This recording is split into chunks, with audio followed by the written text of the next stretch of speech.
The sun had risen that morning in a way that felt both ordinary and heroic, like the first sip of black coffee on a Monday. It was a crisp, late summer day in Cedar Falls, Iowa, where the air smelled faintly of fresh-cut grass, warm asphalt, and someone 2 blocks away grilling bacon even though it wasn't even 10 a.m. yet. That's America for you. Some people grill because it's dinner, others grill because they just don't care about clocks. On Oak Ridge Drive, houses lined up neatly like teeth in a well-kept smile. Vinyl sidings in beige, blue, and white. American flags flapping lazily on porches. A basketball hoop leaning slightly at the end of one driveway, its net torn, its glory days preserved in squeaking sneakers and echoes of next point wins. A Labrador barked at a passing jogger who looked like he regretted his life choices. Mailboxes stood like little monuments to daily hopes, bills, pizza coupons, and birthday cards. And down there, at the lowest angle possible, beneath all that suburban choreography, was a tiny ant. Not just any ant. This ant was the kind of ant you'd bet on in a backyard sports bracket if you had too much Bud Light in your system. Shiny black armor, antennae twitching like car radio antennas in the 90s, and determination dripping from every microscopic joint. And strapped to this ant's body, though strapped isn't right, more like dragged, hoisted, cursed it, and shoved, was a chunk of food at least 5 times its size. A golden potato chip, crisp, greasy, and probably dropped by some kid who had been snacking on the curb after biking to his friend's house. To you and me, it was trash. To the ant, it was a Super Bowl trophy, a Thanksgiving feast, and a Costco membership card all rolled into one. Here's where we need to pause. Because if you're an American watching this scene unfold, you're already thinking, no way that little thing makes it home with that chip. You've seen humans fail with far fewer challenges. A grown man in Walmart can't carry 3 grocery bags without ripping one open. A college kid can't even drag his laundry basket down a dorm hallway without spilling socks like confetti. And yet here was this ant, hauling something heavier than a tailgate cooler, without so much as a union brake. Scene shifts closer to the sidewalk, narration colors in the details of culture and neighborhood. Mrs. Henderson, the retired schoolteacher next door, was sitting on her porch swing sipping sweet iced tea, wearing her floral print blouse and jeans that were good for gardening. She didn't see the ant yet, her attention was on the mail truck. But if she had, she would have squinted over her bifocals and muttered, "Mercy, that thing's ambitious," the same way she used to say about kids applying to too many colleges. Down the street, Rick, the neighbor who always wore cargo shorts, even when it snowed, was adjusting his pickup truck's tailgate, hollering to no one in particular about the football game last night. And inside the Johnsons' house, air conditioning hummed steadily while the family debated if it was too early to decorate for Halloween. These are the backdrops of American life, quiet, noisy, ordinary, and grand, all happening while one insect tried to move his mountain. Now, picture this, every time the ant managed to lift the potato chip, a breeze kicked up, almost like nature itself was heckling him. The Midwest wind, playful yet rude, flipped the chip like a frisbee, spinning the ant halfway across the pavement. You could almost hear the ant mutter, seriously, in the universal language of frustration. And let's not forget, the sidewalk wasn't smooth. Cracks ran across it like mini canyons. Little tufts of weeds grew between the slabs. For us, it's nothing. For him, it was the Rocky Mountains. Each crack was a cliff, each weed a jungle. Still, the ant pressed on, dragging that golden triangle of fried potato destiny. And here's the thing, every time he stumbled, you wanted to laugh. Because it was ridiculous. It looked like a sitcom gag on loop, lift, wobble, crash, repeat.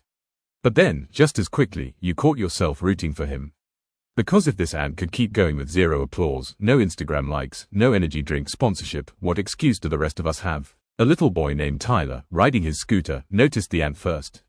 He skidded to a stop, helmet slightly crooked, popsicle stain on his t-shirt. Mom, look at this ant. It's carrying, like, a Dorito or something. His mom, wearing yoga pants and a messy bun, holding a Starbucks iced latte, leaned over half-heartedly. That's nice, sweetie. Careful, don't run over it. But Tyler crouched closer, fascinated. For him, this was better than YouTube. He started narrating like a sports commentator, his voice squeaky but serious. He's going for it. He's going for it. Oh, the wind knocks him back. But wait, he's back on his feet. Folks, we're witnessing history. Neighbors passing by chuckled. Someone even joked, that ant's got more hustle than my cousin Steve. Someone else muttered, if he makes it, I'm buying him a beer. And just like that, a peanut gallery formed, not for the evening news, not for a TikTok trend, but for one ant pushing against the impossible. There's something deeply American about this, an underdog moment unfolding on cracked concrete. The kind of thing that doesn't make headlines but makes you stop in your tracks. Because isn't that the story we've all been sold and also the story we keep writing?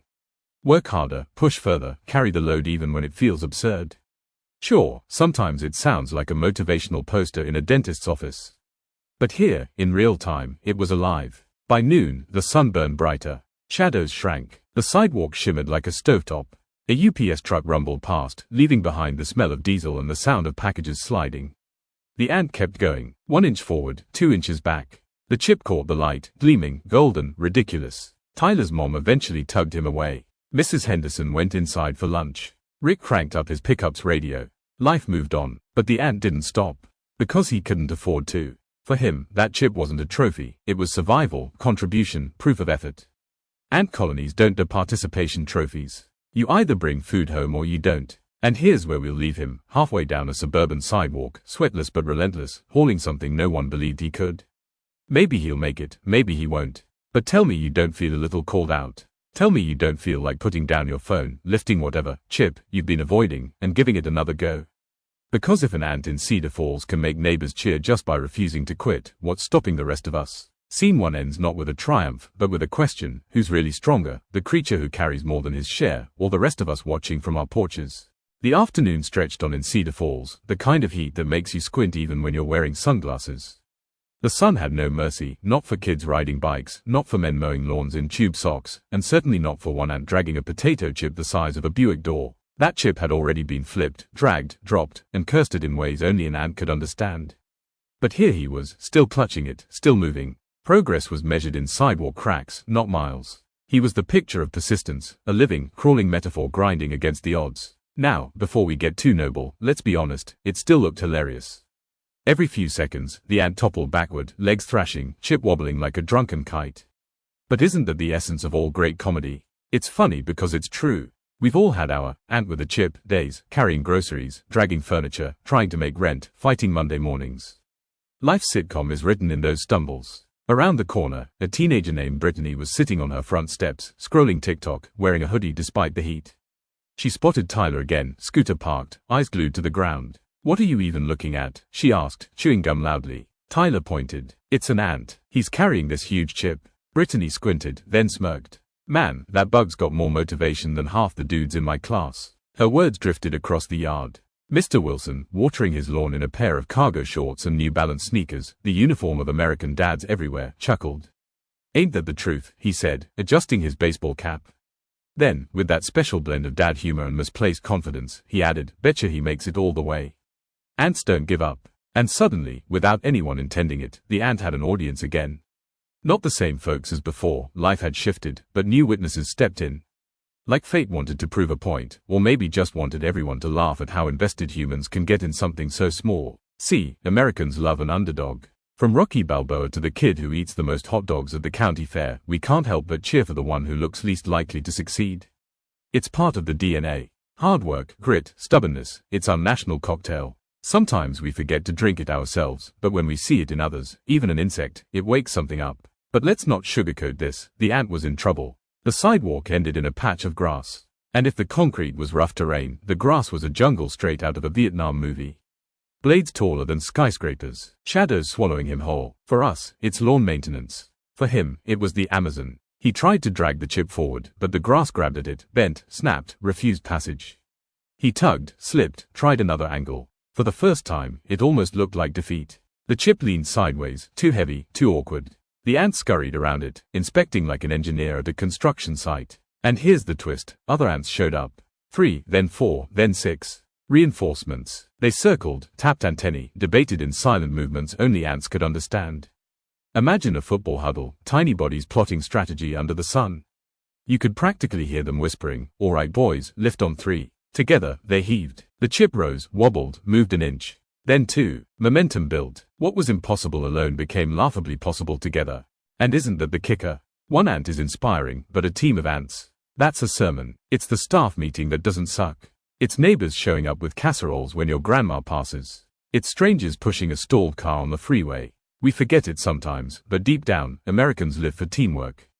Tailgates, barbecues, barn raisings, union shifts, Friday night lights, it's all built on the idea that together, we can move something bigger than ourselves. Brittany pulled out her phone. "This is going on my story. Look at these ants, squad goals." She filmed, narrating in her best influencer voice, "These little dudes are stronger than me carrying my backpack." Mr. Wilson, still watering his lawn, nodded approvingly. Teamwork, that's how you win ball games. Even Mrs. Henderson peeked out her window, smiled, and whispered to no one, "Well, I'll be The ants didn't care. They weren't performing. They weren't waiting for claps or likes. They were just doing what ants do, moving mountains one crumb at a time. Now here's the truth you can't shake. Every human watching that moment had a chip of their own.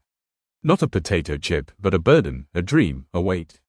Some carried student loans. Some carried grief. Some carried hopes that felt too fragile, too big. And all of them, whether they admitted it or not, saw themselves in that huddle of ants. We laugh at them, but we're laughing at ourselves. Because who among us hasn't thought, this is too much, I can't carry it another step? And yet here's proof on 6 tiny legs, maybe you can. Or maybe, just maybe, you weren't meant to carry it alone. The ant army dragged the chip through the grass, inch by inch, until they reached the crack in the curb that led to their underground colony. It looked like nothing to us, a hole the size of a pencil eraser. To them, it was home. Now, you might expect fanfare, some kind of parade. But no, into the dark they went, carrying the prize, disappearing like shadows at sundown. Job done. No applause, no medals, just food for the colony, survival guaranteed. Their victory was quiet, but it was absolute. And that's the thing. Strength doesn't always look like fireworks. Victory isn't always posted, shared, hashtagged. Sometimes it looks like persistence nobody saw. Sometimes it looks like asking for help and not apologizing for it. Sometimes it looks like 6 ants dragging a chip bigger than themselves into a hole no one cares about, except them. So tomorrow, when you wake up and see your own impossible task, your overdue bills, your endless to-do list, your personal chip that feels too heavy, remember Cedar Falls. Remember the ant. Laugh a little at how ridiculous it all looks. Then grab it, drag it, and if you can't do it alone, call your squad.